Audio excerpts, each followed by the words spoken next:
Thank you, Bwana CEO. Hamjabo. God is good and all the time. As you've been told by our able CEO, my name is Paul Kibicho. I would say, first of all, that I'm born again. I got saved many years ago, way back in the year 1992. But I'm not there. I'm here today because I know the journey has been long. I'll introduce myself to all of you briefly, and I want to congratulate all of you. I have been working for the last 2 years. I got employed on 21st September 1992 on a Monday at exactly 11:03 a.m. And I got married the following year, 1993. So I've been married for the last 2 years, thereabouts. And my wife has never run away. The only thing I have as a problem is this son, because I may be dark, and maybe she got married to me because of my color. So I'm a bit concerned, but I believe by the end of this show, I'll not be that dark. Now, Bwana CEO, thank you very much for inviting me. I'm telling you, I had refused. And he can tell you, he looked for me 18 times. I don't like my name appearing anywhere because I eat my name. And the Bible says a good name is to be chosen. And like some of you mentioned earlier on, in Kenya we have had so many fraudsters. Am I right? People who con people. And I do not want to enter into that murky waters. No. This far the Lord has been faithful. I represent money. I'm an ambassador of money. And I hate poverty by all definition. And there is nothing as embarrassing as being poor. Am I right? I'm telling you this. Please note this. And some people normally refer to me as a bit flamboyant, which I am. Of course, you can tell by my suit and my shoe. I am. And what I'm wearing an Omega watch, which is 2 acres of land in Machakos. And I can tell you this for free. It is by choice. It is by choice. And for those who may want to know my academic credentials, because in Kenya everybody is a doctor, there is nothing that hurts me most in my heart. If my pronunciation will make you realize the difference between H-U-R-T-S and H-E-R-T, Harold and Hart. It's people who are coming across being called doctors, who went to study the very second term, and they have the title doctor. Am I speaking the truth? We know some pastors in Kenya. I have no problem with them. But me, I'm an academician. My first degree is Bachelor of Business Administration, Business and Finance, Master's, Business and Finance, PhD from JQuat, Business and Finance. I'm a lawyer, but for those who don't know, Bachelor of Laws and Master of Laws, and 6 postgraduate diplomas. And I've graduated 11 times. Yes. I only compete with Wanjakoya Matters Education in Kenya. And I'm again in class, for those who don't know. And it pains me a lot to see. Okay, people really like titles. And to know that people really like titles, Bwana Shaus, after our accountants realized that they were not being recognized in the academic arena, they started being called CPA Shaus. Agre as it is, because they have to be recognized anyway. CPA Shaus. Why? Because they want identity. Everybody requires identity. Even in Kenya today, when you give testimonies that we are married, you say to a female, a person of opposite sex, because nowadays you know what's happening out there. Now, allow me to quote, before I go on, this is one of my books, for those who can read, Investment Without Regrets. I'm an author for those who don't know. I've written 10 books and I've done 17 publications. That's why I'm called an associate professor. I'm a lecturer at Catholic University in JQuat. I only teach masters and PhD by choice. Bachelors, they have their lecturers. I have no problem with that. Yes, again, by choice. One of my quotes in this book is this: investment involves making a sacrifice in the present with the hope of deriving future benefits. Have you gotten that, or I repeat? I'm not proud, but I've also been to 102 countries worldwide. I spend more hours in the air I was supposed to land. But I can tell you this for free. If there are a group of people who are ignorant, they are Kenyans, Bwana Charles. Allow me to tell you this. Kenyans are, blatantly ignorant. Like, you can see, the Bible says you have eyes. He's not talking of an off-plan. We can see that personally I have been here. My niece is buying 6 buildings here, 6 apartments. And my sister also. They live in the UK, Birmingham. Like when I look at this, Mr. Shaus, and when I look at our brothers here, we made the invitation. I have invited quite a number of people, including my team, because I'm a fund manager. I'll tell you who I work shortly. But I can tell you, Bwana Shaus, you are doing so well. You can see it. You can even touch it. Am I right? You can see the building. And what has Charles done? One of the things that Mr. Charles and his team, they have done is to ensure that they are not only, and I'm hiding myself against the sun, Because mnajua sisi watu weusi saa zingine jua mianzi ya jua ikitugusa inatu affect sana. And especially if you have money. So what I'm saying is this.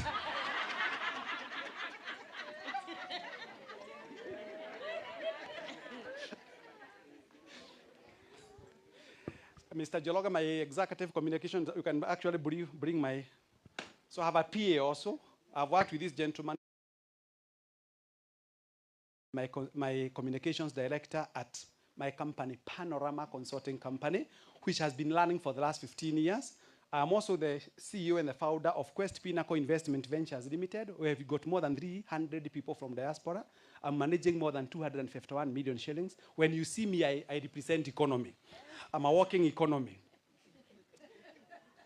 So, Bwana Shaos and the team that I have seen here, Kina Elder Mary, I'm happy to see you, Madam Mary, and your team.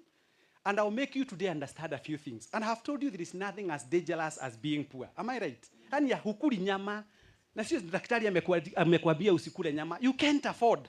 Na ukienda kununua, ni mutwe, maragiro, mahogo, mani, mahori, nyama yote ya It becomes an issue. It's pathetic. Wakinya kugura nguo no uthire urukarorania mathaa matatu ngethehana ne kagotiga kana mugutho. Tadeithia na maithore hema cicio. You know it is not right. Even God hates poor. Do you know God hates poor people? Am I right? I'm coming to that. And the Bible says that the poor will be among us. But I do not want any one of you to become poor.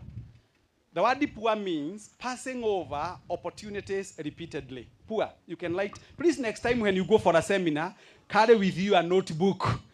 And if you have a phone, which is actually a phone, because some of our phones don't have what you call the note. Kama ni mulika mwisi, unajua you'll be overtaken by... You know, many Kenyans have very expensive phones, but they don't know how to use them. You must know how to use your phone, am I right? So that your phone may become an important tool for your recording. Sasa mimi nataka kuwapeleka kidogo kidogo, and I want to thank the management again for giving me these honors of being the chief guest, and I have made them to do a lot of work, I can see. Okay. Sawa. You know, professors normally disturb. We don't behave like other people. We must keep disturbing people. That's our nature. So, allow me to have been given very few minutes, by the way. And I was telling the CEO, giving Kebisho, honestly, 15 minutes or 1 hour is like putting an engine of a Range Rover into a fit. There is no other way to define myself. Honestly, being a walking encyclopedia in the academia, you should be given more time, but I'll be very brief and to the point. Remember, I'm a lawyer, and lawyers, we are trained to be precise and concise without compromising the security and freedom of your client. So the obicta dictum and the stare decisis must be favorable. There will be no lacuna in law. So I'm a lawyer. I have done the due diligence for this company, and I hope, Mr. CEO, you'll make them understand that this is not the first project. This is not the first. Ikamalizika. Mukapeleka wapi kwingine? Kitusuru ikamalizika. Na niwaambie wale ambao hawajui. Imagine you have been the hassles and bustles have been reduced. Huendi kutafuta mtu wa kukusia plot. Si plot ishanunuliwa. Na sababu mimi ni wakili, we have what we call sectional title deeds. So you don't have to labor. You'll be given a title for your property. And you start enjoying life. And let me tell you, if you don't have money, you will not live long. We have people who die because of headache. They can't afford a painkiller. Am I speaking the truth? Why did Kenneth Jido Matiba live long? It is because Matiba had invested. If he was an ordinary Kenyan reckless, he could have died many, many years ago. Am I right? He lived long. He had Hillcrest Academies. He had Alliance Group of Hotels, among others. And I can tell you this for free. For those who get a chance of listening to my talk today, and of course, you know, for those who don't know, I'm a media personality. I'm employed also by Royal Media Services. Every Sunday, I have a program. It's okay. They can still be here. I'm not as big as an elephant. So basically fit here. Will you see me from wherever you are? Munaniona na munanisikia. Thank you. So that we do not disturb them a lot. Sorry for that disturbance. It was not because I want everybody to listen to this. So I have written books. It's okay, my elder. No, it's okay, so that you can save time. And before I go to my topic, should you require this book, Investment Without Regrets? It is here.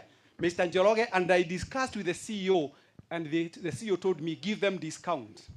Imagine, this book normally goes, and let me tell you, Kenyans are very funny. You know, Kenyans don't believe in quality, they believe in quantity. If I was to put 50 kgs of cotton here, how much space would it have occupied? Almost the entire. But how much would it have taken gold? A very small space. So ask yourself as you continue listening to me, are you a value in the universe or are you a volume? If you have no investment, you are a volume. You are a cotton. Occupying big space, but no value. This book will be available for you. I'm the author. You can see me there. And I thank God. And I want to move. Are you there? And you want to know what is success? Let me tell you, success. Somebody in Turkana today has bought a bicycle. And he has invited his pastor for Thanksgiving because to him a bicycle is all that matters in his life. And it's true it is. This is investment. This is success. We have another gentleman in the globe called Mr. Sir Richard Branson who has bought 2 space shuttles. If you understand what I mean by space shuttles, we are paying, underline the word we. One way, we are paying to be taken to Mars. 30 million one way.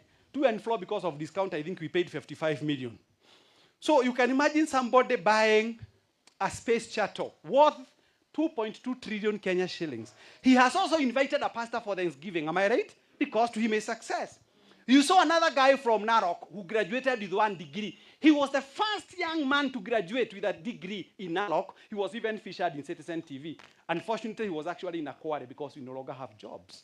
And his parents are not well connected because in Kenya it matters who your parents were, unfortunately. It pains me to the core. Our daughters and sons are struggling. A parent sells his lad.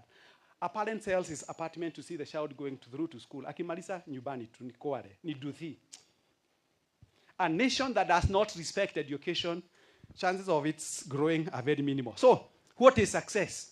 This book will be available. Geology will be available here. Now, another thing. All of you went to school. Am I right? We all went to school. Mukasomeshwa home science, art and crafts, biology. Ukaambiwa what is biologos. Ukafundishwa kitu inaitwa physics. Ukafundishwa geography. But nobody taught you how to spend your money. Am I right? We all know how to make money. And I thank God for Naivera. But none of us have ever taught us how to spend our money. I have come up with a money manual, Personal Financial Wellness and Wealth Creation by Dr. Paul Kebicho. When you make money, enjoy life. You only live once. The problem with you people, when I take 5 apartments here and I start making $1 million, quarter of that will be going for my own kujivijari.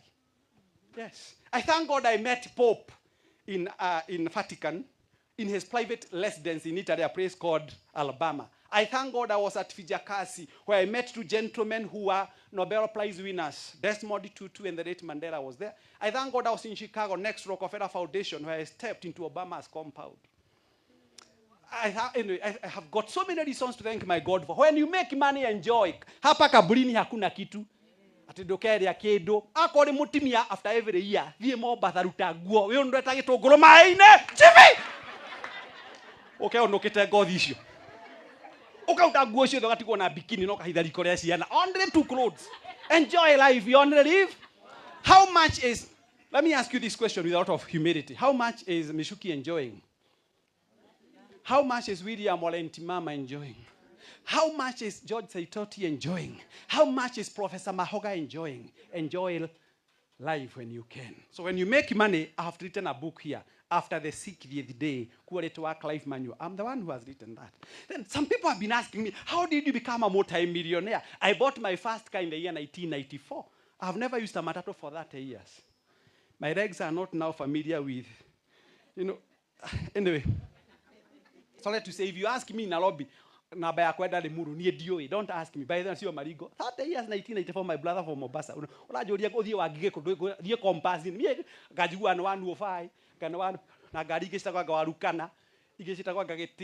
Anyway, defying all odds, a true story, rising above adversities in life. The person talking to you today, I was born and brought up. Karibu sana Mr. Kenywa wa maono. Huyu ni mtu mkubwa maono. Mego dade thiraga. Mego regeaga. He's my good friend.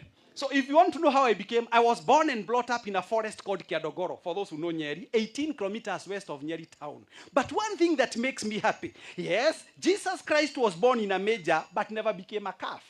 I was born in a forest, but never became a monkey. So we say in philosophy, the first step towards success is when you refuse to become a prisoner of the circumstances you found yourself in first. Don't you worry. Oh, no more than nothing. I am telling you with Naivera, and I know my people are watching me from all over the world. You can get this book. Just that you're not going to do that. Finally, because of time, the transformative and authentic leader of 21st century. Who is a leader? Everybody is a leader. But who is a good leader? Please grab yourself a copy from Mr. Ken Joroge because of time. And all the topics that I'll cover, they are here. Very briefly, Mr. CEO. I know time is not on my side, but I hope today you learn. The first question is this: what is investment? Why is Naifera? Do you know Naifera is a game changer? Do you know? You heard my brother talk about, Kenyans don't do calculations. Andũ a Kenya aingĩ matiĩkaga mathabu. Nĩkĩo tũrĩ anini athomu na atongu. Ta niĩ rĩu niĩ ndĩ mũtongu. Niĩ ndingĩtarwo kategori ya thĩni. No anga mũdifainĩte kiugo kĩu ũrĩa kĩo. Let me start. Wakenya wenzetu, hamjambo.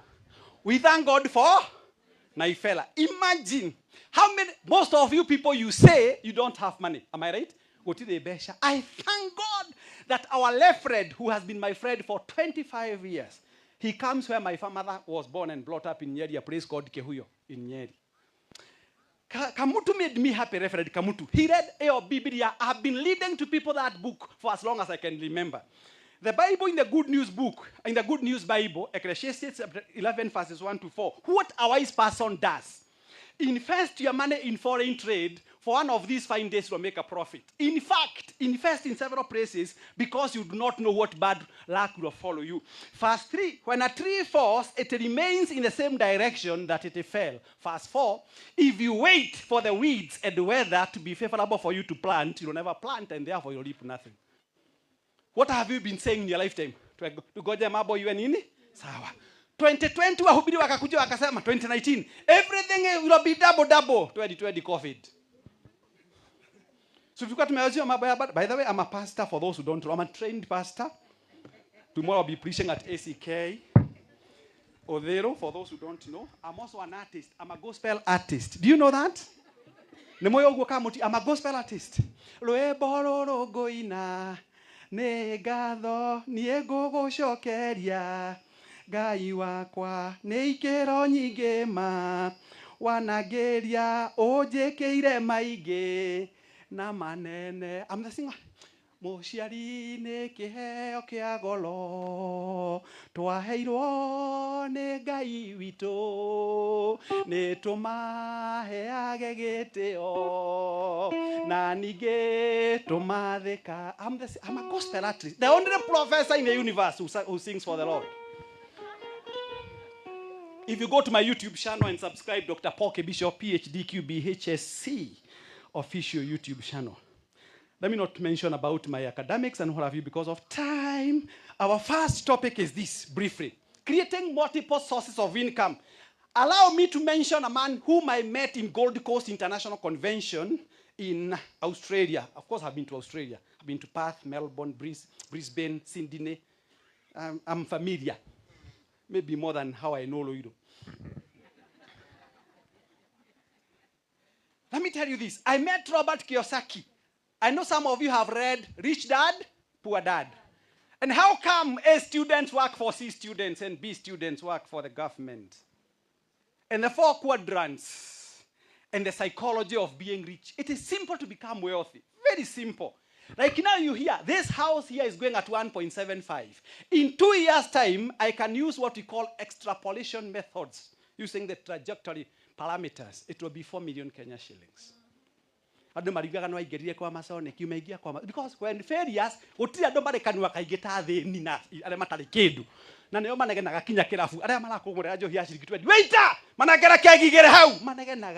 but rich people, I play golf at Sigon. Of course, I'm a golfer.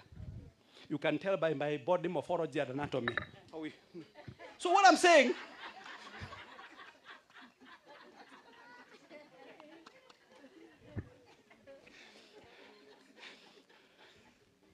there's a brand of wine called Don Perignon, for those who normally fly first class, like me, Emirates. What happens, that bottle goes at 70,000 shillings. if you go to Kellen, if you go to Tamarid, 57, if you go to Philalosa, Kempinski, 67. Itogeshira mundu tatwarira maina haria na ndungiigua no athini mahana gukwira kititumbe etigihonia kinya mwana wa ciumia igiri. Let me tell you, the secret of becoming rich is appreciating one simple philosophy so that you can create multiple streams of income. This house that you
And you must remember that I was awarded the HSC by the former President of the Republic of Kenya. I'm a head of state commendation holder from President Uhuru, and QBE from Her Majesty the Queen, all the way from Buckingham Palace in the UK. The only QB which is legit. So what you do, have this particular building here, have another one, if possible, also invest in treasury boards and bills. Am I right? Put some money also in money market. If not that, you can also do what we call offshore investment. I'll be mentioning that. Why am I talking about multiple streams of income. We say diversify. Diversification means we have what we call concentric diversification and conglomerate diversification. Okay, let me now help you understand a little bit. Concentric, if you are making what we call, for instance, you are making ugali, or flour for that matter. You decide to make animal feeds. That is called concentric because you are using what we call the byproduct to make another product. So you are in the same line of business. Conglomerate is when you do something different. You have been selling milk, but now you're selling cement. Something totally different. So in the first, have this project, and I wish you can have 5 of these. If you can be getting at least 500,000 Kenya shillings per month, aren't you comfortable in Kenya? As opposed to go and work in Saudi Arabia, where you're actually not at liberty. It's okay. For those people watching us from the diaspora, the money that you are making out there, you have been taken through a very torturous journey by your family members, where you give them money, and you know I'm talking from experience, and some of you are aware, the money is badly spent. Am I right? Come and invest in Ivera, where you can come and ask Mr. Charles Nyandia, how far has my project gone? This money is assured. You may not know, but I'll make you understand what we call time very shortly. Build financial security and stability by having several, like now, if you are here, who stops you? Like me, do you know what? I have even a hair, nikona kinyosi. I'm a barber, I have a barber shop. Yes. Watu wananyolewa, wananiashia nywele na pesa. I manage both. I manage both. Nywele na pesa. Nikona Uber, I have Uber. You know, when you see, this suit, you can touch the material. This suit, to wear a nice suit, you require what? To change your hair, our sisters, from Cleopatra to hot water, to Daniela, to Calypso, to what we call a ponytail, to what we call Ghanaian, Jamaican fiesta. You require money. But how can you make money if you have no investment? Diversify your investments. Sio wakati wote kunyolewa. Wale mnaona wa matajiri wakinyolewa, hamujui kama wako na shida ya vichwa vyao. Ndio meme consola aiko mutimia president ni yako ejo, ni gireo na yakwa de kiejo, ne kora rege. I've been telling people, when you find people running in town, don't join them to learn. You know why? Somebody is learning to go and donate blood. Another one is learning to go and do an appointment or an interview. Another one is going to catch a flight. Another one is diarrheaing. But they are all learning. So why are you learning?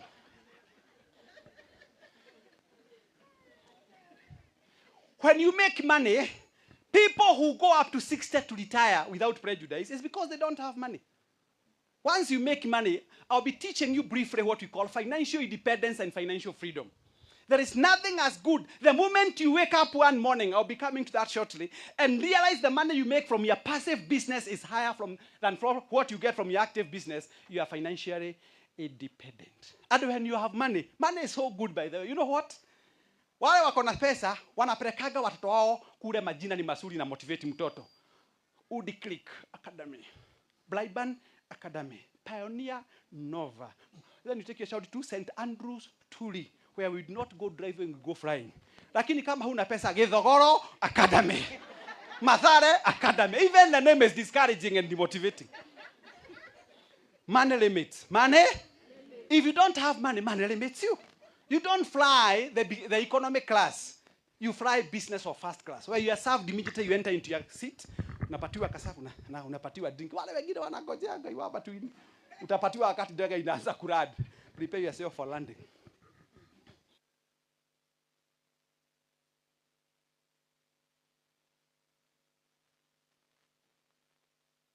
Yeah, okay, fine. When you make money, you can afford to retire early. Let me ask Mr. CEO, assuming Kibisho takes 4 units, ile unauza sahi 3.5.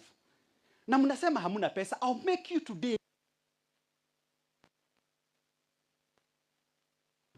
Hii kitu inakaa inapoa na vile inaonekana iko expert.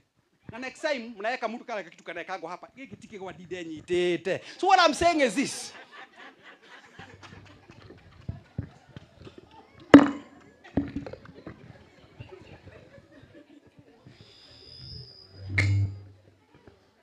But what I'm saying is this.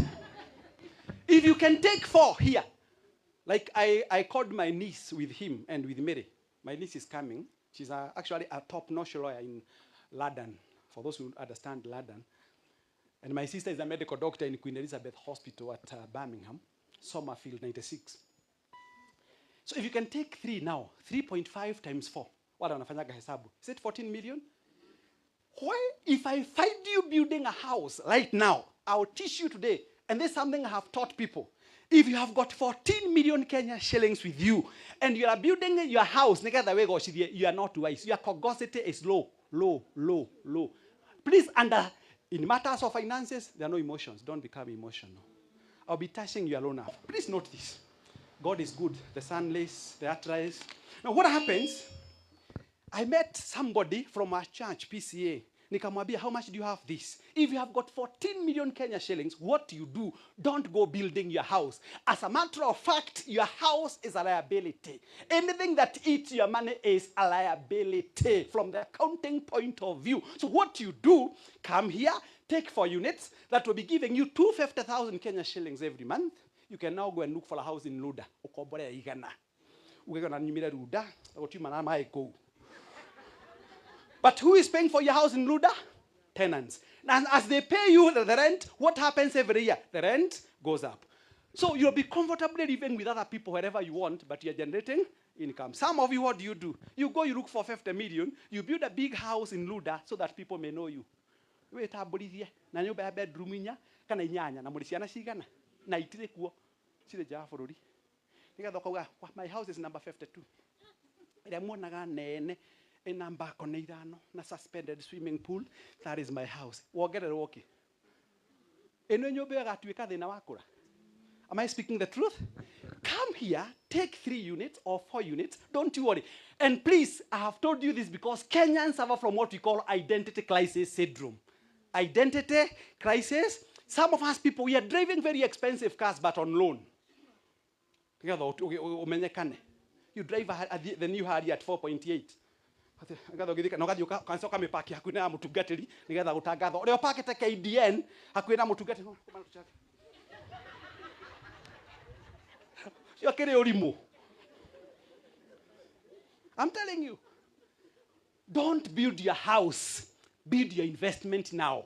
And money has a very simple mantra. Save me today, I'll save you tomorrow. Squander me today, I'll squander you tomorrow. Supposing you take a loan of 15 million to build your own house and you get sick, you are retrenched. Where do you go to? Will you okay, the mortgage may cover you. But remember, mortgage only covers you in case of death. If you are still surviving, banks will come demanding money from you, even if you are suffering from what we call paraplegia or complete nervous breakdown. So why don't you put your money here?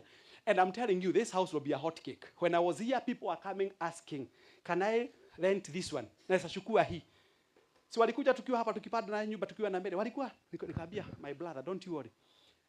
What you need to do now, maliza project na utaona watu wakikuja na wale ambao ni werefu wataanza kuweka pesa zao leo.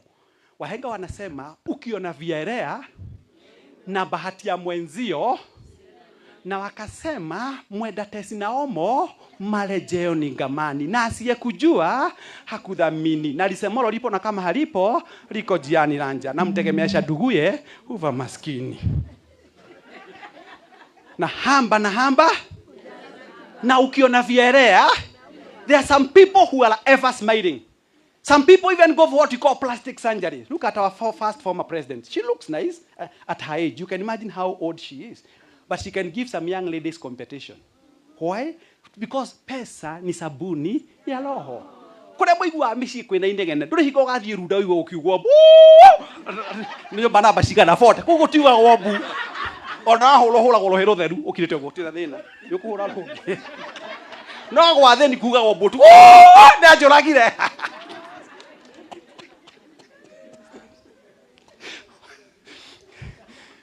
Na thena ne moru no kinya ngui ni cio mundu mutheni. Even a dog knows a poor person. Ngui igikuria itonga igikuria na style. No mutheni. Todo mutheni kija sikiagwo. Kuna kitu kibaya kama kuwa maskini. So can we agree? Creating multiples of income means you have a project here with Naifera, am I right? You have treasury boards and bills. You have also a small piece of land with Kenya. Don't disregard Kenya, by the way, also.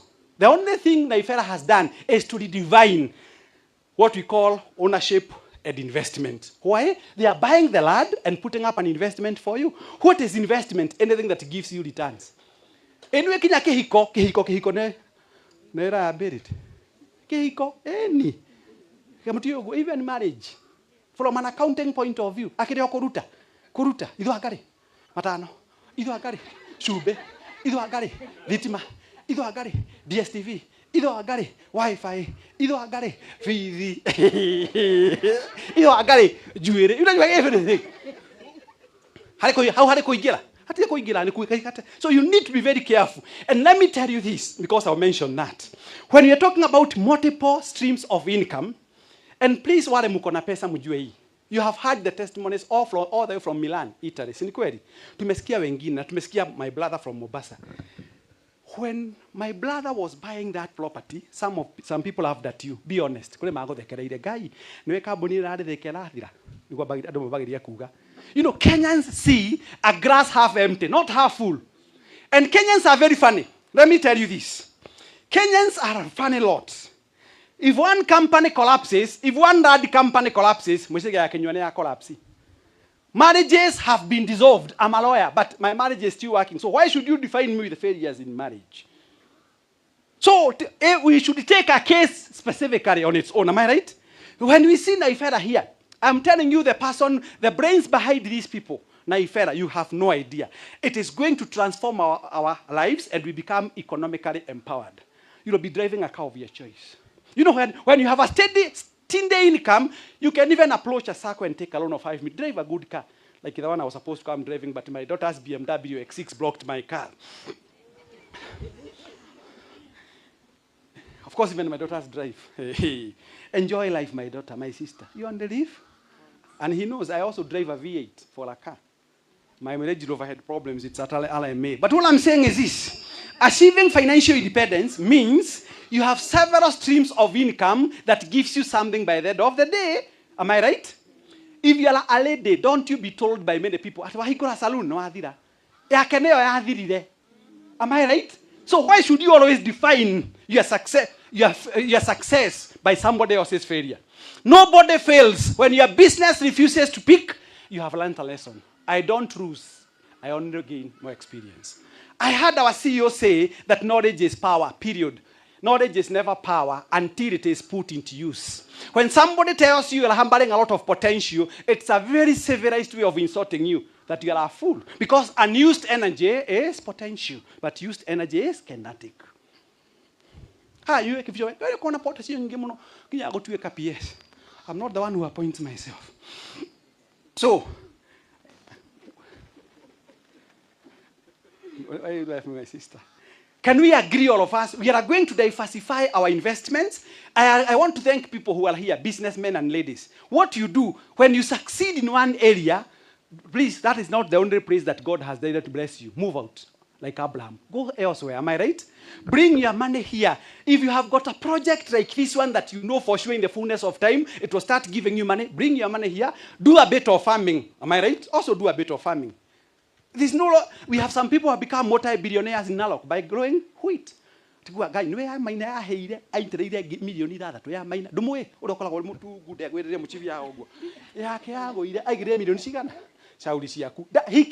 person can't give you a success story of others who have made money. Am I right? How many people have died along Thika Road? So have we stopped traveling? Life is a series of risks. If you don't take risk, you'll never make it in life. Let's move on a little bit because let me ask you a question. If you have only one source of income, or you have been selling motuba without investing, what's happening at our motuba at Gekoba now? Then people, men and women are unsettled. Am I right? Because mnajua what happens in Kenya. Supposing that place is now closed and you never invested your money anywhere. We must stop this issue of what we call instant gratification and we embrace delayed gratification.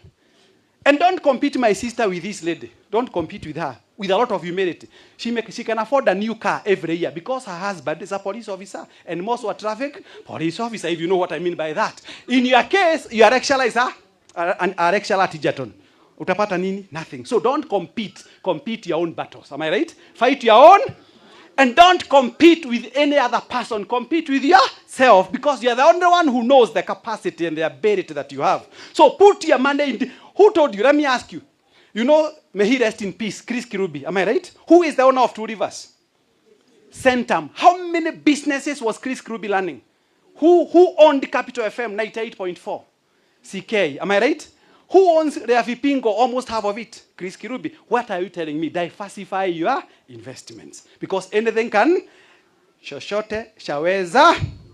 Wealth begets wealth. Higher amount of money and income will attract more money and return on investment. Now, having multiple sources of income will allow you to invest a greater proportion in both your primary company and other new sources of income. So please, I beseech you, as a financial consultant of that 2 years experience, make sure you diversify your investments. And more so, I'll be teaching you, which is also captured in my books, what should you consider before investing? I'll be coming to that. Allow me, because of time, to tell you that when you start making money, do you know rich people don't sleep? Well, there's a difference between being rich and wealthy. Let me make the difference. You know there's a difference between being rich and... Let me first of all define you who a rich person is.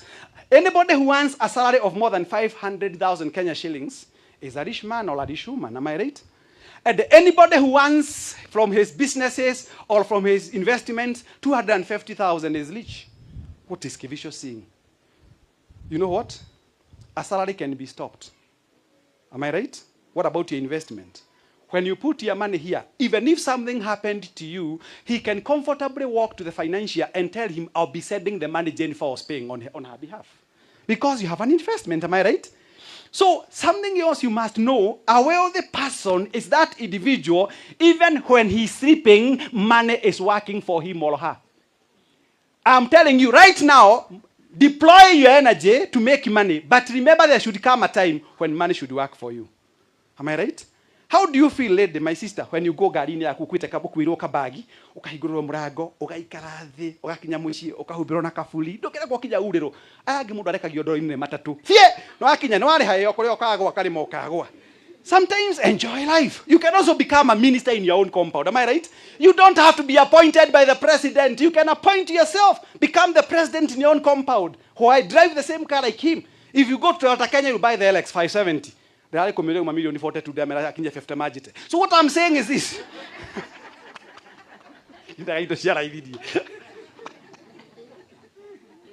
Enjoy life, you only live.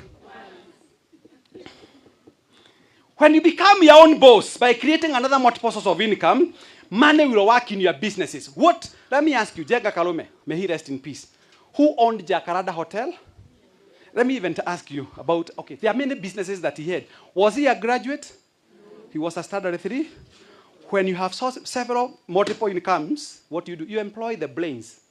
You pay them, you employ their brains, they give you return at the comfort of your seat. So you'll be telling people, and you know what? Naifera is a very unique company. They are techno-savvy. You can even see the machines they have. And these machines belong to them. We have not hired. When I get to Gida, she got because we know Kenyans are not going to come. You know, Kenyans are very funny. Ogetra do Kenya get the Momatio Kaga, Metra Dinema, Yako do Guida, their Borisian. Nako!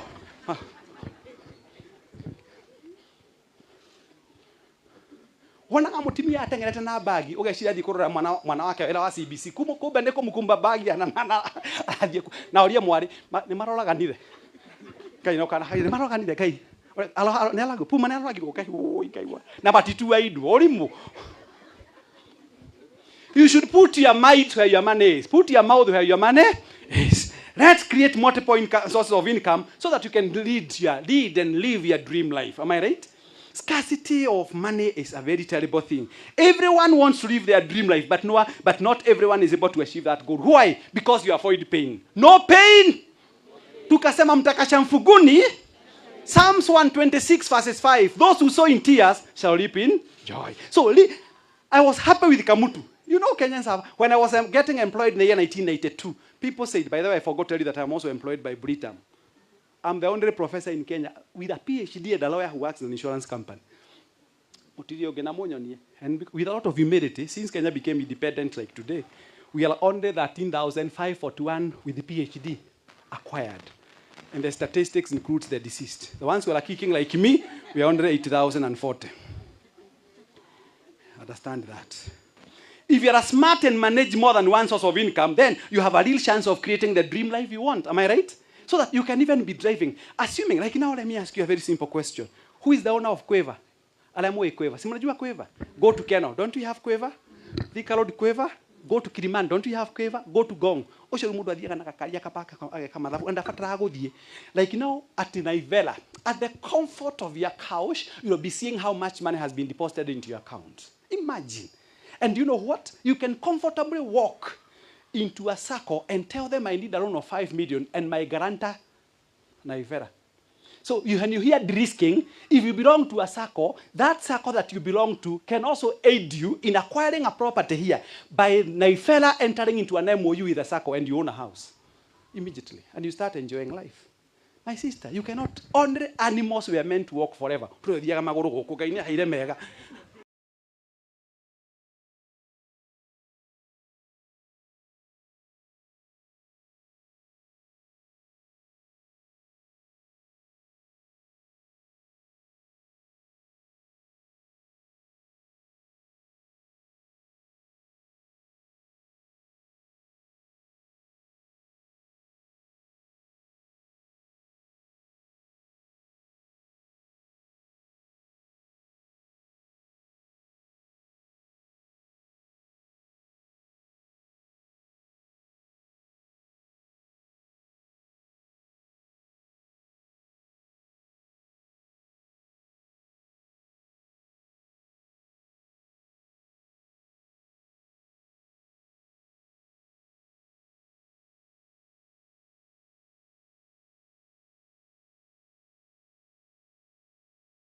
These accidents and other unexpected events won't give us any symptoms. Do they give us any symptoms?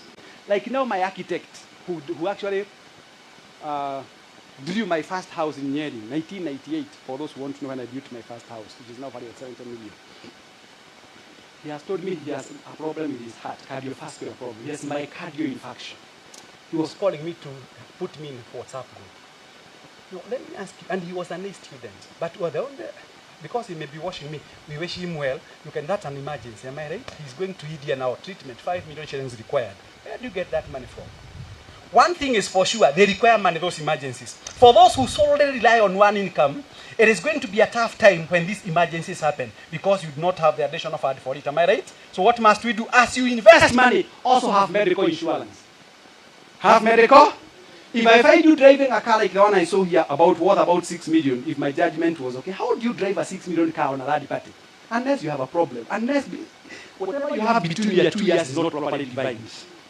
You know what I mean by that? That's a 6 million. And some of you have never known. When I find you buying a car worth 6 million on a loan for 6 years, you are no different from somebody in committing maximum prison. The only difference you can access your spouse. But wasting time you are. Because a car, we say, is a depreciating asset, and a car depreciates by 15% per annum. By the time you are clearing the car, you are 45, but you have nothing to show.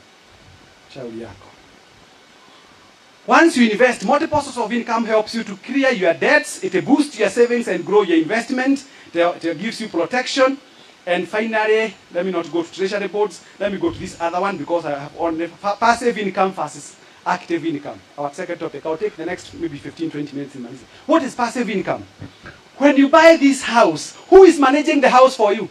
Like now, the lady in Milan. Of course, I've been to Vienna, Austria. I've been to Venice where I used canoes. A very nice place. I was sleeping in a hotel called a very nice hotel, which is called Hotel President in Florence. So it is not Luiru. But what I'm saying, that lady in Milan, who is managing the house for Naifera is managing the house for you. And something else. Any rental income that comes from here, who is managing it for you? Naifera, through what we call ICT, technology. He was showing me the platform. I've already secured, I don't want to say how many I have secured here, because my wife is also watching me and she may think that I never would have had all that money. Sometimes, when it's a supplies, na supplies mtu amwambia, you know what, go to a place called Naifela opposite Mempley. She feels good. Utiro doka na yamutimia, takumenya mudulia na kanyamu. Utiro do otubaga mutimia iwe target heka tarete. Takuna kamuri zaone ya volume coming mushi. Oh kone kwa na rehe okuguma nyumba. Ko na giko. Ndoli kindu atyo no gikua. No ikindio tiri. Ene gutiro kano gatara wagitonga. Ila githomo hiba madiko. The late Kimendelo was born the year 1968 and he attended Makini Primary School, and upon completion of CPE, he proceeded to Renana High School, where he scored a first division. He proceeded to Maseno for A-Levels, where he also did well, and thereafter he was able to go to Nairobi University, where he did medicine, and then proceeded to MIT University, where he did masters in internal medicine, and proceeded to Harvard University for doctorate.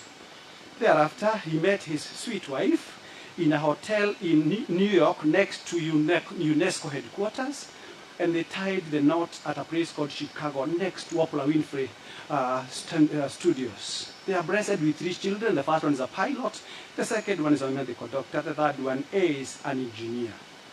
He leaves behind those 3 children and a wife. Kemedelo akishero Juma 1973 akihikia wali ya gukua.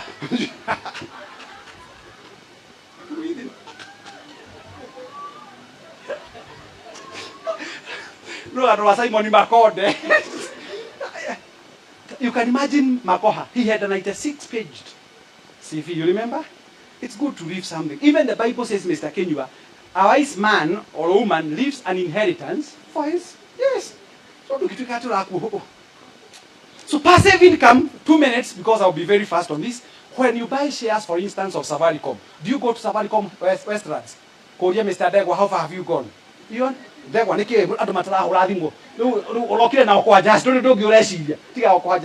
you want him to generate more income. Am I right for you?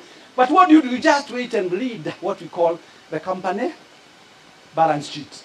Do you know how much money Jubilee Insurance is paying to its shareholders this year? A whole 1 billion dividend is being paid. Do you know who is the highest shareholder of cooperative insurance company in Kenya? Single most. Dr. Gideon Muriuki, who clocked, I think, 200 million shares yesterday. On a money, 2 billion. Maguru no mamwe. You know, even Eliud Kipchoge agĩũka haha arĩ na maguru merĩ ta makwa. But what is the value of your 2 legs? You know, Eliud Kipchoge anaweza kuta nyumba kama hiyo. Hii nyumba mnauza pesa ngapi? 250. Nika amekula Wednesday. No, wewe na ugia guy. Define. Passive income refers to that money and with little or no effort. Am I right? Let me ask you this question. Look at this place called where we normally frequently go. Serena. You know Serena Hotel? You know Crown Plaza? You know Eka? You know Panari? You know Tribe? Those are my joints. I'm a member. Several. Because you know,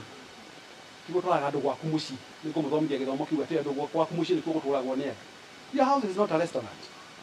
Hati yo hikinya jabi ni mwaka rĩra gwakwa kinya muthuri nĩ amboekire o mũndũ agĩko hikinĩ gwaku gũka gũkoma matigĩ makomia andũ aku muka waini tondũ moka gwaku mathiĩ kĩoro mafurashi ĩyo nĩ minus TP minus arĩa angĩ gwakia gas minus thitima oni minus ũgĩka mathabu ũtoĩ nĩ makũruta so kenyua no nginya wĩke mathabu makũrehe kĩndũ mũciĩ. Passive income. Now listen to this. Passive income means that you can comfortably control your business even when you are 1,001 miles away from you. Am I right? When you buy this house here, anybody who gets an apartment here, this is passive income. You do nothing. As a matter of fact, Naifela will be doing everything for you. Did you tell them you have a very big tank here, which can accommodate water here?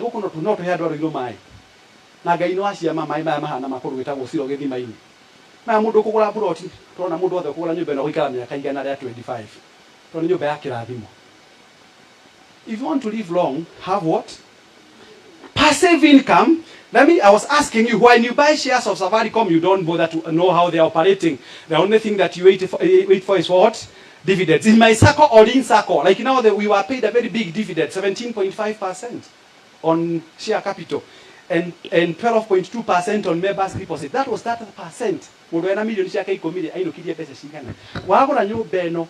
When you buy this house, that money will be coming to your account. So what is active income? Active income,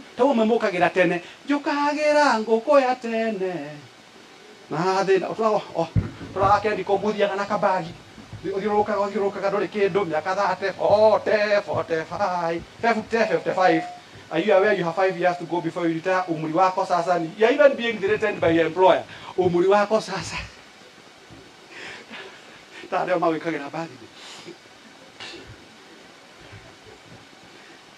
Active income. You must use your active income to generate passive income. Let me tell you this. Why don't you go, if you belong to a circle, negotiate with the circle or call Mr. Charles Nyadia with his management team. They will negotiate with the circle on your behalf. You own a property, and this property, even if you leave your employer, the property will be furnishing you, will be paying your loan, RNT wise. And if they are giving you a rental income of 20 and the loan was carrying 10, you still have a 10,000 in your. So active income is good, but it should be used to create passive. And passive sources of income may include money generated from interest and dividends on investments, limited partnerships, and rental property. Nyumba iko hapa, pesa inakuja. Likewise, salary, hourly wages, commissions, and tips are examples of active sources of income. So my advice to all of you is that you may have more passive income, and creating passive income means deploy your resources today. Namweime. Ladies who are here, why do you have 50 cups in your house? Is your house a restaurant? Ikobe 50 yake mwale wa ile. Dugule ikobe ikomiage ni moka kunywa haraka, osha haraka. Kunywa haraka, osha haraka. Kanoge kobole ikobe. How many of you ladies who are here, mwali ikobe ta 500? Imwe mugeni washa kuuza hiyo ni ya wageni. For the last 20 years, itreshi ya tumirudisha mwekija out of fashion. Nego shira kwa kashira giracha kwa. Ndio hebesha huko. Am I speaking the truth? Ladies who are here, why do you have 50 clothes? Go 50 nishiyaki. You have already lost one battle. You'll never become a Miss World. Why are you competing in the battle you have already lost? Battle you have already lost a Benicio. Don't have to become Miss World. Ogwe oka ni ogolide. Ige mwana na kinya na mathiri ni oka ni ogolide. Wege oka ni ogolide. Wana mutimia kira gwe a fish. Na ndore mwere okagura okaina rwimbo rwa njoro wa ndondori. He busuguka. Ndege jita kindu. So uragura bra 50 ciake no wonire wa nayo made Wasting money. Bring your money here, we invest for you. Naifera, and I'm telling you, this company is being propelled and run by a group of professionals who fear God. That's the most important thing. Charles has a demeanor of a Catholic priest. Our CEO. No mo imagine Charles akiuga na ke Jesu akiuga ina ni mwire wakwa ikaga uyu niguo mundirikanaga mwathani alo ikara na inywe. Emutu na Charles dagi ora giragi nyagiri.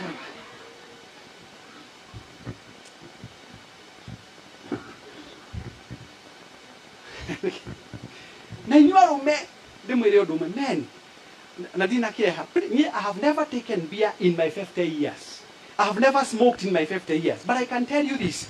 If you want to form a dam, you must stop the flow of the river. Am I speaking the truth? If you want to form a dam, you must stop the flow of the river. So if you want to know where your money is going, you must budget and become accountable. No, ikaigwa muthuri etokera fushi ya mani. Kiu nikio kilimo gia itura. O ikaigwa muthuri, cia mani no akija. Ngai, cia mani okire. Kora kinya warugiro, ngai cia mani okire. Na kwa nani watu mothi twali gotire ngari ne okire ari ore kindu gitagwo petty people manage petty cash.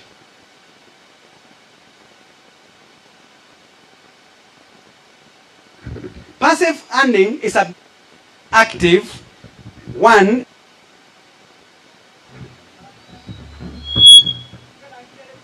My time is over, I suppose. I know I have got the timekeeper. Thank you so much, my brother. No, gina dige ne mwanyita. Hari hado kumuthomithia mutai na gashipo ige hakuhi. If you don't have a hard gashipo, please ask for one. Ruhorio yaku MC ngwenda kakuura raka. No kuri otarario hana gikige thitima. Thao thank you muno.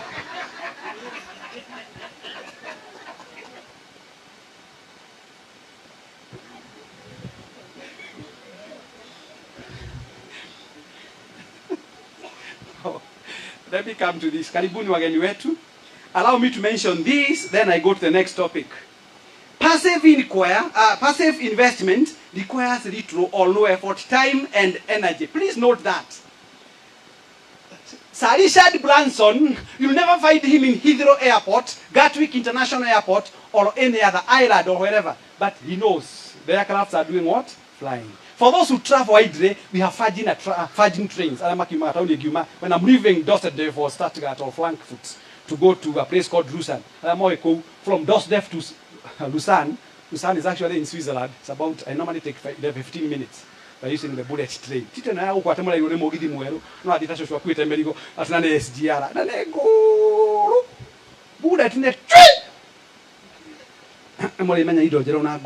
When you get money, you don't buy a second hand car. Gariji karene muduki. Twali garigaro kugrobuka wa Ibrahimu. Wa Joram. Wa Virginia. Tulimenya ole rwa mulimuri kwa githuri. Sigari muikalagira iko kwa kile kuiteago. Katuo tu. Let's be honest. Am I right? They are refurbished cars. Toke no gadi kuda mother ni to horo mtu getari. Thank you kai ne ko he gari garo ko na maire jine giri magana mere ma 50. Tugre mother ndege ne ko he shobo sha kusafiri. Shobo sha?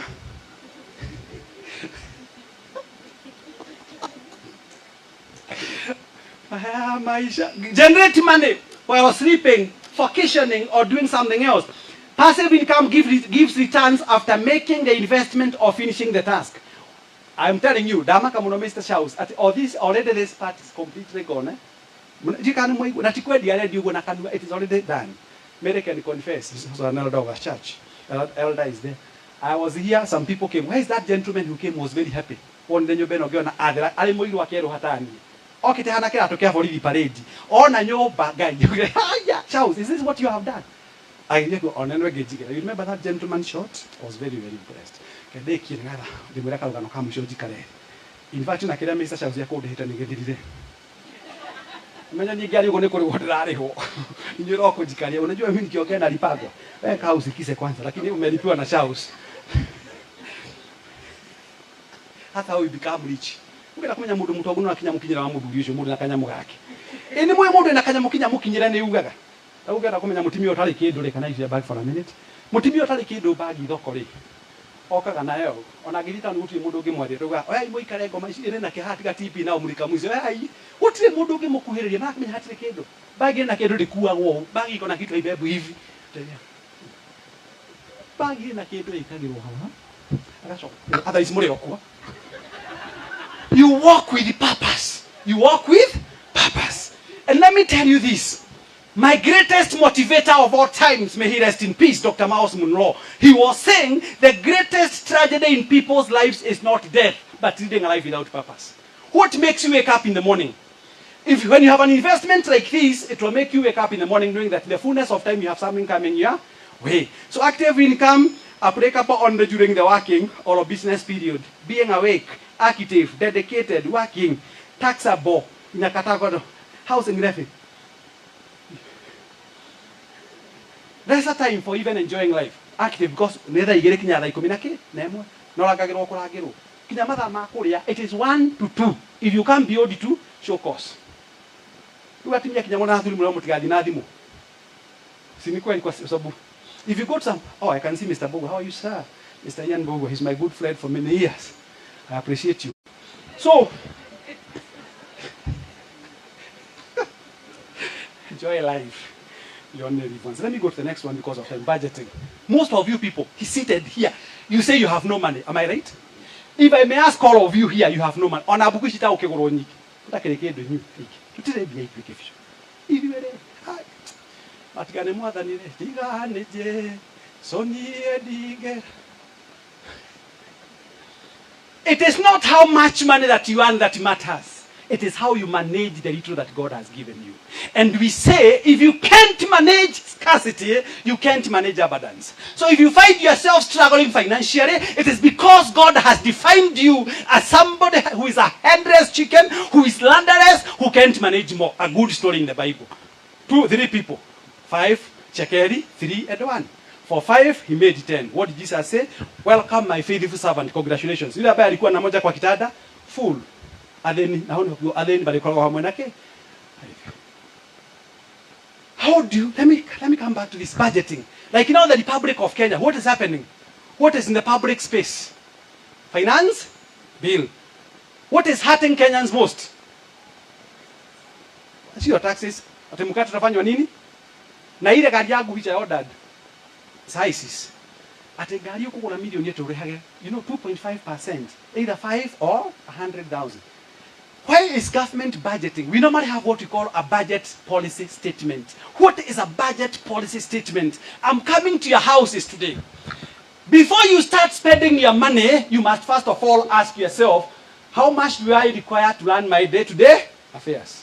This is what we call recurrent expenditure. Am I right? I'm coming to that. Most of you people don't budget. Wanaga modu wa the supermarket. Eko mudhomi dia modu mabesha nenda. Gidie kule kia Mr. Shows. Uko na modu wa the supermarket ye. Nani mwanaka wa miaka 20 nada hikaneti ye. Akakora daipa nega hikania. Akakora shafkata nega kola ng'ombe. Akakora dhuti nega tuguha. Ona, you know, because you don't have a budget. And me, sorry to say without prejudice, I normally do a lot of research. You cannot do this. You cannot be a professor. You cannot be a doctor without doing research. I've done so many researches, by the way. Go, please. I've been given more than 90 interfaces by Google. Imagine the Google na mana nyiri ogo 90. I can show. Ore hagiro how modu ya waragia modu maigi muno muthenya. Modu ya daga utweka PS to right wakevisho akeri mwera. Modu ke modu mothe. There's so many things there. Let me tell you this, budgeting, so that we can get money to come here.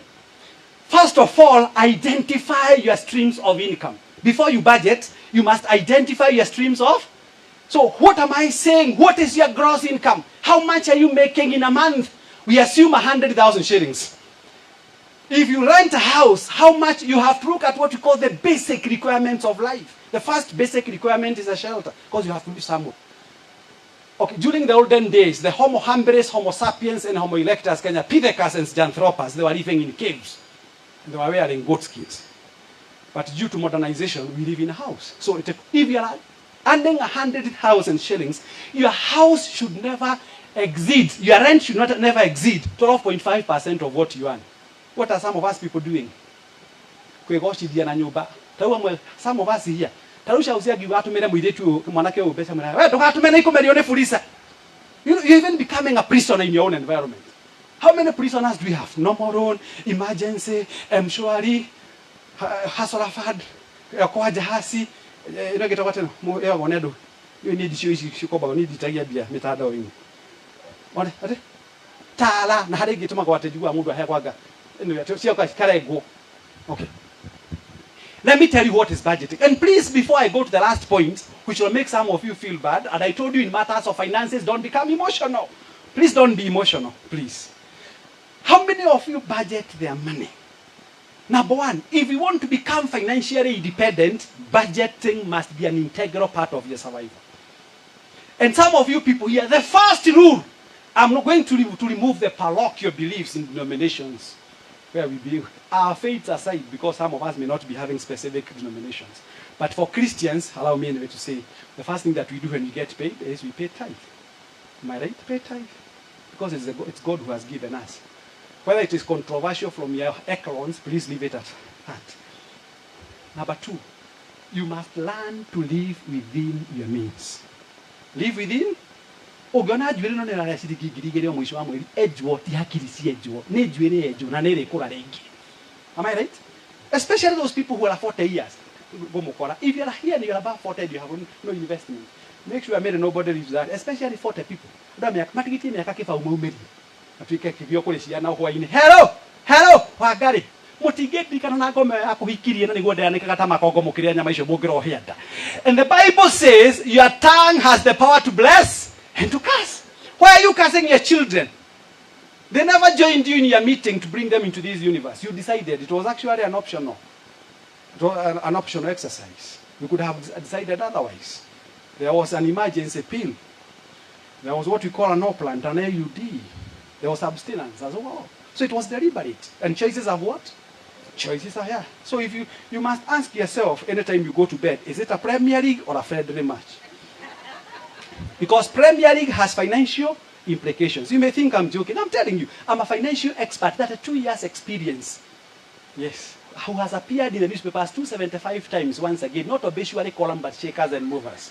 Who was awarded by the President HSC 2021 and honored by Her Majesty the Queen, may she rest in peace, QBE, for being the best financial prolific person for 15 years in a row in Kenya, uninterrupted. I bought my first car when I was 21. I married at 21, bought a car at 21. So my children wanajua kwa kuna gani. I've never used a matata. Okay, but you cannot say that your children umarere wa wale lidwoe. Mabe mareo ne dutu ukathi komatwa kwa neighbor. Kwena shika na goko ne marumarumwo. How ni shingira igireto igira igita na hamamenya dutu no. You don't do that. Because you cannot. Why are you laughing? I'm coming to a very important point here. I have told you this, Mr. Kenyo, my good friend. This is a very wonderful gentleman. My honor lads. And I salute you, Mr. Kenyo. Let me say this, because I'm coming to the most important as I bring this discussion to a tail end. Most of us people, we are poor by choice. You have this perception, thinking that you can only start saving your money when you start earning 100,000 shillings. Oh, and to you, if you are given a circle, the radius 7 centimeters, calculate the area of a circle, it is pi r squared. If they make the circle to be 70 million centimeters, the formula remains. There are conventional principles that must be followed. Spend less than you earn. Number two, I was telling you Kenya is budgeting. We have a budget coming in this month. Why are they budgeting? They need to know how much do we require for the Minister of Education? How much do we require for the Minister of Agriculture? Fake fertilizer not with the studying.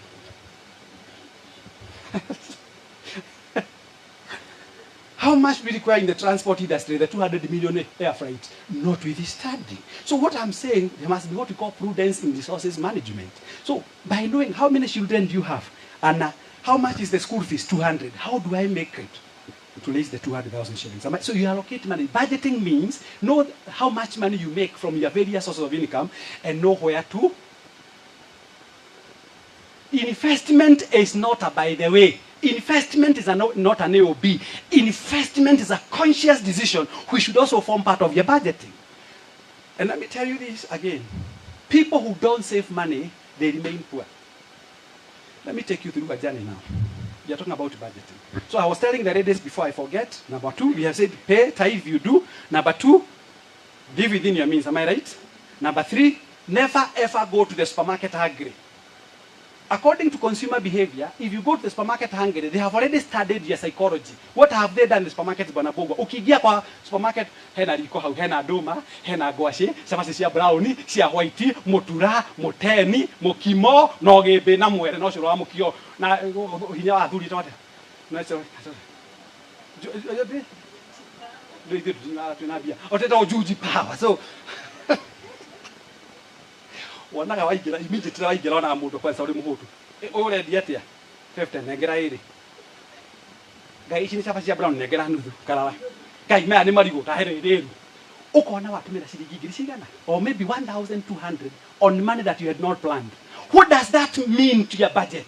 Your budget has been totally disoriented, am I right? So disoriented in the sense that there was no budget for that 1,200, but you have already spent. So what do? I'm coming to that shortly. Number 4, never buy things from a convenience shop. Who knows what's a convenience shop? In a petrol station, we normally have a Walmart, a small shop there. Did you know that everything in that convenience shop is that 7% higher in terms of price, only by airtime and newspaper? Because the prices are the same across the board. Tadi ule mtu agano hau. Ajabu. Ule wako la 150 kuni magana meri. Tadi ule soda ya mukebe kale kaya nogu. Magana meri ma 50. So modu mogere, why should you go and park your car there? Ati wikire together wadu mamenyen. Wewe unaambia. Hotel wastage, don't waste your money. Save for Naivera. By doing what?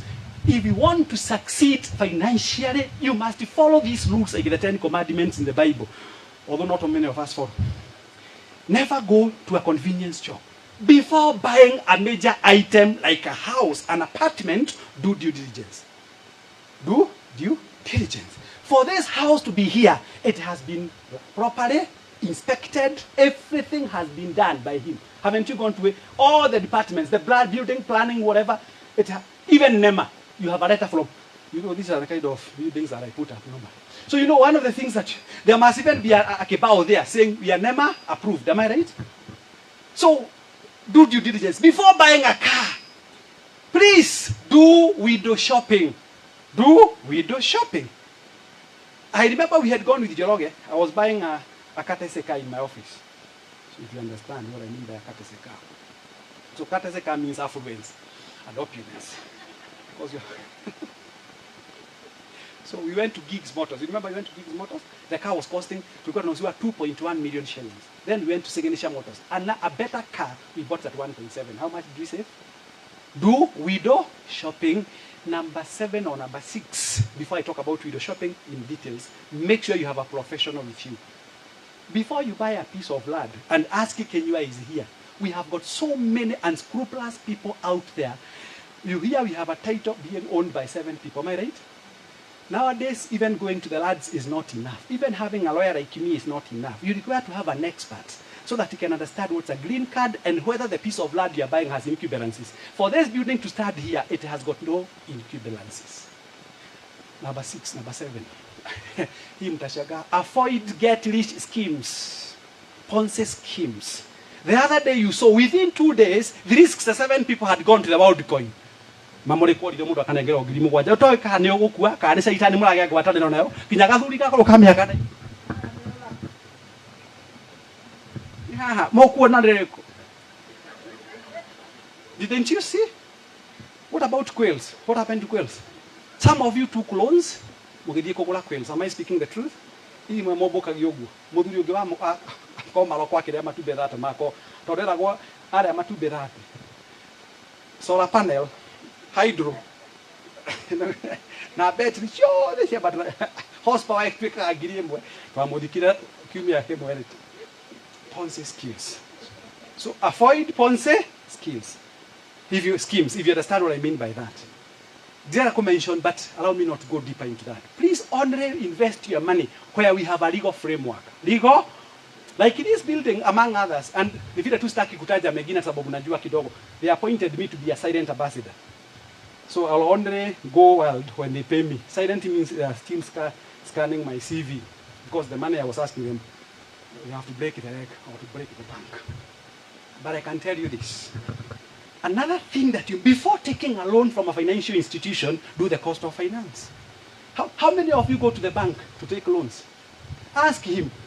The best place to borrow a loan If you're a banker, without prejudice, allow me to invoke the legal training. Without prejudice, bank loans are very, very expensive. Circle loans from 1970, they are still charging 1% per month at a reducing balance. Am I right? Which is 6.7% effective rate for those who have done a bit of economics. We have done all of them, macro, micro, economic analysis, econometrics, among others, where we talk about the standard deviation and degrees of freedom, stochastic error term, product movement coefficient, where we talk about the Spearman correlation, homoscedasticity, heteroscedasticity, multicollinearity, autocollinearity. What I'm saying here is this, because I want you to understand.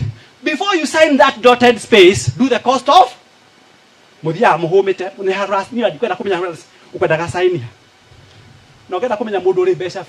want to know somebody who has money in the bank,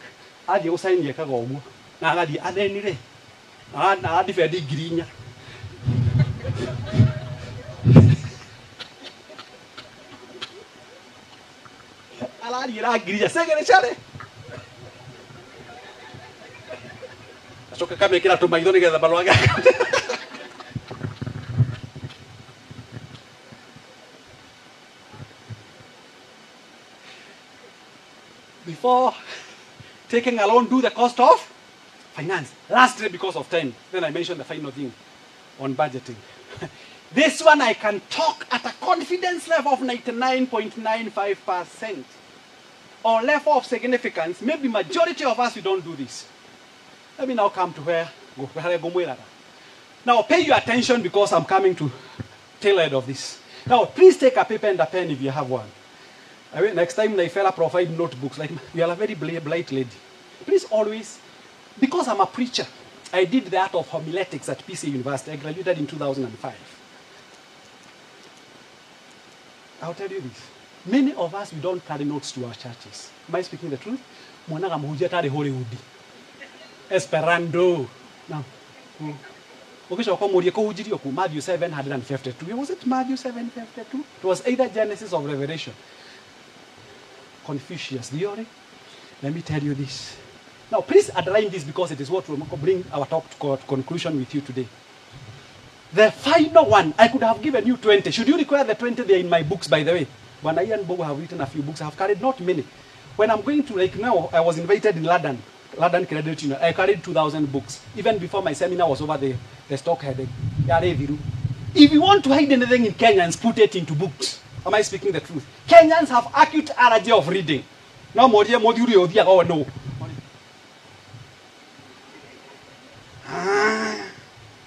More yes, you know.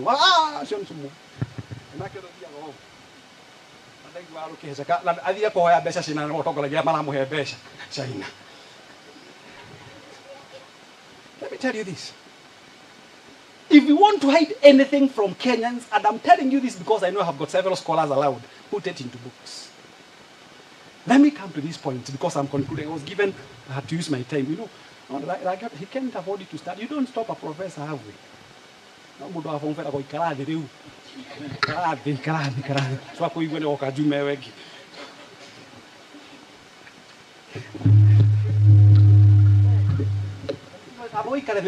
Sit down. I'm winding up. Sit down. Now, what I'm saying is this. This is the last concept, because we are still on budgeting. Number 10 and the last one. Learn to pay yourself first. This now summarizes my coming year. If all of you understand these concepts, I'll be home and dry. And I'll say hallelujah to the Almighty. Let me explain this, then I keep quiet. When you get paid, assuming some of you are employees of given institutions, parastatals or corporations or government or county governments, you normally have an animal called a pay slip, which comes every end of the month. If it has not been delivered to you, get sick.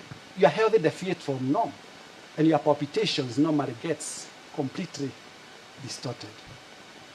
And because you have been used to getting this pay slip, you have all become neuroconditioned. Allow me to invoke the words of this man called, for those who did management, Pavlov's law. There was a dog that was salivating midday all the time because it was being fed exactly at 12. Even when food was not there, at 12, it was still salivating.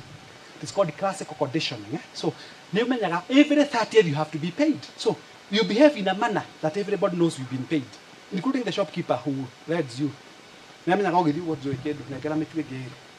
karehwo juma ane mo tare pesa tare confidence ana gwe metaidio ciene thoko. Now when you get paid, your pay slip has 3 entries. Entry number 1, light gross pay. Gross pay. Gross pay is the total amount of money you get paid, including the payee, all of them. Sure, the gross pay. And they can't get it 60 for the sake of this 60,000. Now, entry number 2, Mr. Charles Nyandia, is what we call by the CEO total deductions.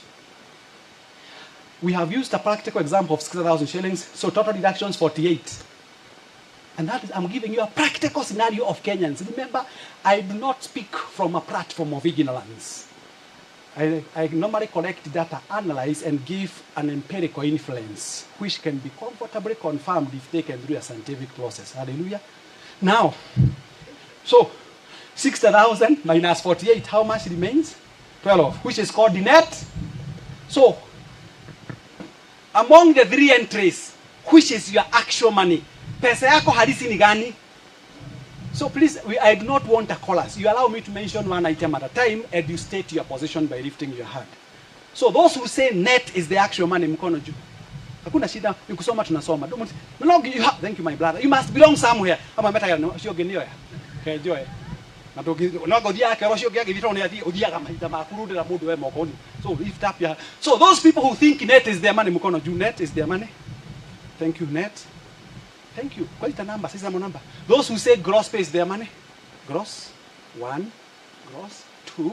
Gross. On a new mura do immediately you to mukiri okani there yet. Watu ni muri akwaya. Showcase hiyo ni Kenya moya tuleka in protest.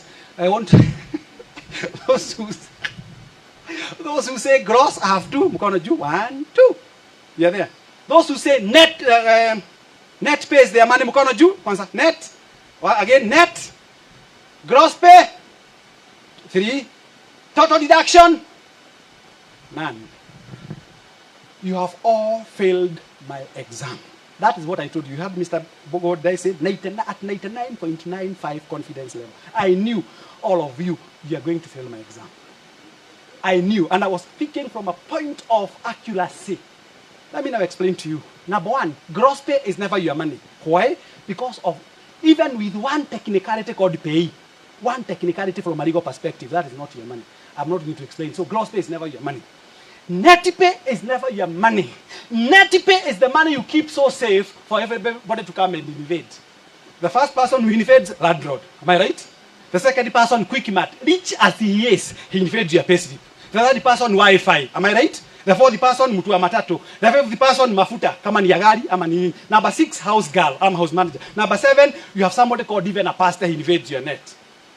Even a pastor invades your net in terms of offering and tithing. Then number 9, we have another person, parents. Am I right? Now, number 10, social welfare account. When I was coming here, I've already lost 2 people. Am I right? Where do you get that money from? Net. So do you see net is not your money? Now, let me ask you, in all those areas I have mentioned, where are you? The one who makes money. Where are you? Net money is never your money. Your money is total deductions. Let me quote, for those people who are in the academia space. I quote a man called Mr. Parkinson. He says, human minds have the capacity to create problems equivalent to the amount of money available. Have I spoken to somebody? Human minds. Today, mukiogesewa mshahara elder, for instance, bosi akuje aseme, following the good performance in our organization, the management and the board has decided to give you a salary increment across the board without binding your job group 40%. Wana bodo anyitone mulimu. Ona mulema, hello, uhanyuhe na nyumba. They are greeting 19 to be here to 19 is a bad figure and a bad figure of bad men. Hello, is that Jimmy Cab? I want you to allocate 1 car to be picking me on Monday, Tuesday, Wednesday, up to Friday. I'll be paying by head of you. Na ndio ya shukuru tena utali nayo. Not to besha ni sio kari. Na kero ga kari mwitu amu kagia. Jennifer. What were you proposing? Masai Mara? We can go to Kigali, no problem. Can we go ahead of this month? Do you have a passport? You know, they don't even require visa for you. Kwanza ukikata kumenya mudhuru yake handio ni mwetu. Kana ukikata kumenya mudhuru yake ndio kai. Mutimia age hora athi mukinya muruga mira wa mudhuru ndio mezeka. Nete amukwendaga. Ate? No kaire tukagihora. Kwanza hi babe. Karigo kakaheo shidano ya folio. Hi babe. Atoka daga shinga na cia juire. ngiri nyanya reke ngũtũmĩre 10 ucoke make sure uthie na ube na gĩtĩ gĩtagũkũhinya na gũkũ rungu, please, a very soft uber, na if possible erahota kũhiũhia gĩtĩ na kũkũiga in temperatures. What else did you require? No problem, so I can send 50k. Aigua mũtumia agwĩtĩtie ngiri no we don't confuse me with Delaru.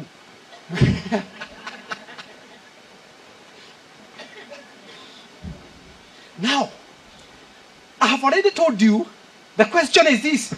We are talking about paying yourself first. Now, if fella has allowed you to take even an apartment and you pay in installments, paying yourself first. Paying yourself is not taking Don Perignon, Grand Fiddish, Black Label, Red Label, Green Label, Cap Price, 4 casings, 9 and cost. No. It is the money you keep aside without its enemy Naboan allowed. Who is money's worst enemy? Yourself. Oh, the money that...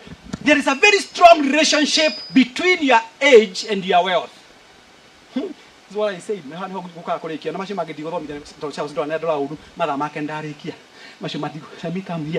listen to this, all of you, as I bring... I'm already done.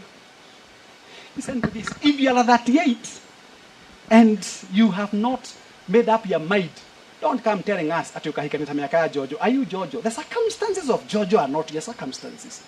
You have nothing in common. You are heterogeneous, not homogeneous. So when you marry at 38, let me just use my brother Ken. Ken is that he's not 38, he's a bit younger, kidogo. I employed him at 22 in Kiriad University. I've been with him for 13 years. He's 35 anyway. Sorry to mention your age, although it is not Kanebo Sativa. So there's no problem. So, assuming Ken is 38 years of age, so Ken decides to marry today. He has already wasted his time in escapades without further addition. When he marries Jennifer at 38, Jennifer will take 2 years to understand the family genealogy of Ken. So at 40 is when Jennifer becomes pregnant. It takes 1 year to download the terabyte file. So, at 41 is when Jennifer downloads. For this child to go to PP1, PP2, the child must be how old? 4 years. So 41 plus 4, 45. It is taking 6 years to go through the CBC grade 1 up to grade 6. So at 51 is when the firstborn son called John Hancock. For those who have been to New York, we have a building next to the World Trade Center which is called John Hancock, the tallest building. You can Google during your free time. So, at 51, at 6 years. At 57 is when John Hancock is clearing senior high. This child has to do a degree with a meaning. There are some degrees with a lot of humility. Not that because I'm a PhD holder in finance, but with a lot of humility. Some of you have got Bachelor of Science in Zoology. Which animals are you rearing? You know, there's some degrees that are papers in the market. Please forgive me. So when you are advising your children for what we call career options, please bring them to me or take them to Mr. Bogo or advise them. So your child has to do a degree with a meaning. Either pharmacy, either medicine, either engineering, or architecture. I'm a lecturer in a university. For you to complete, and I'll tell you something before I leave, so I can make your parents wake up.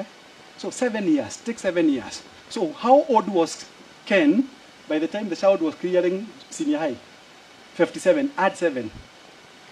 When will he enjoy life? And that is the firstborn. So even at 70, watoto wanakuambia dadi wakati ndio ukashukuru. Tu extra sawa. Tondu bado nikaguka karoka. Maronerwa mwena uriku. Is that you have had this yakojulia shule nyingi. So you will be even stopped. You will become a laughing stock even to your own children. Am I right? So financial planning is key. And that's why I told you I married at 21. I'm not saying that you marry at 21, circumstances are different. But what I'm saying, managing your money means even looking at the future. When will my child, when will you enjoy life if you are still educating at 75? Do you know, the irony of life is this. This is the irony of, and if you want to know somebody is loaded, you see the color of everything. This is an iPad, which is 250,000. They were on offer at New York. The phone is iPhone 17. They have not yet come to Kenya. Yes, iPhone, it is even telling me time is up. It's communicating to me. And it is telling me the next 15 minutes, identify the washroom area. Now, what happens?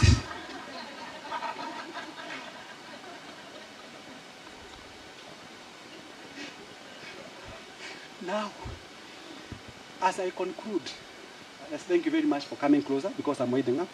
I know you are pretending to be. It has been there since I started talking, but it has not been an interruption. Are you telling me it is not?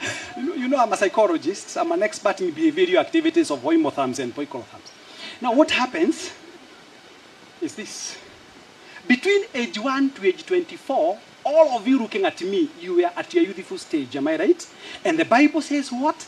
Enjoy your youth. However, you shall be held accountable. Between 24 to 65, a majority of you are, you entered into the middle age, you became a producer, but by the end of the day, you are still a what? A consumer. Between 1 to 24, where are you consuming from? From either your parent or your guardian, am I right? You were a parasite and your parent was your host, and you suffered from dependency syndrome. And that time he was taking orders as they come, just like a military. Jump, you ask how high when you're up there. Kama nigethani kama hukuli, haraja. No choices.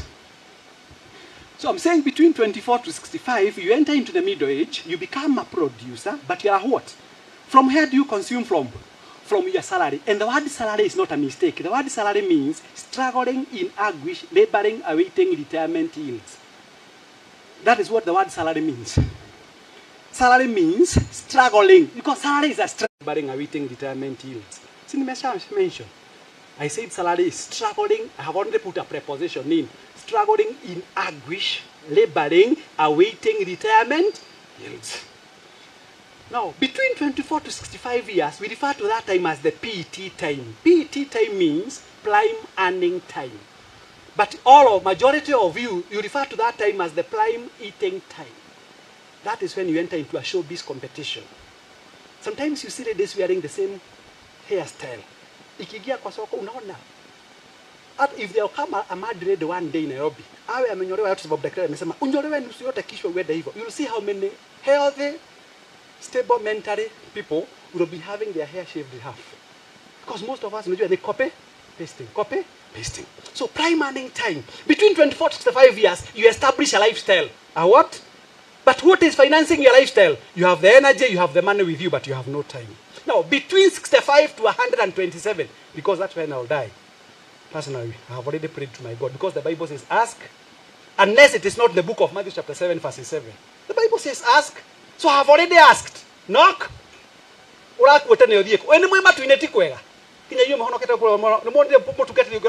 America.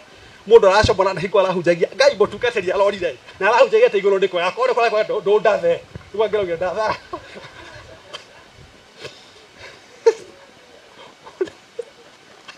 ndasta Bible say atete yathomwo na nyukwa matuku meke atia koguo ngiko kwari kwega ngagwire marume imweke atia mungore so koguo nikuo kwega iguru rotie njigua kuonekwa kuina kwanza kuinagwo uru muno te korea twana tuinge.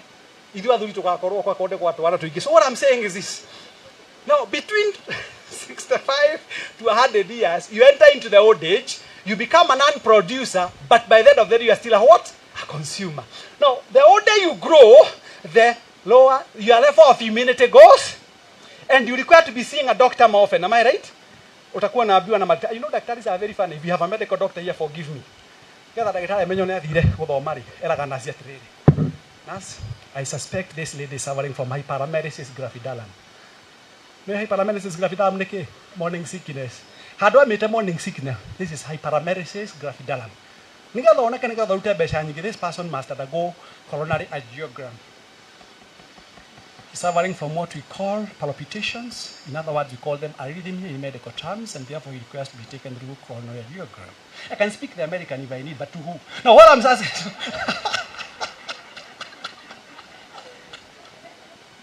Now, so your energy level goes down. Now, between 1 to 24, you have the time, you have the energy, but you have no money. Am I right?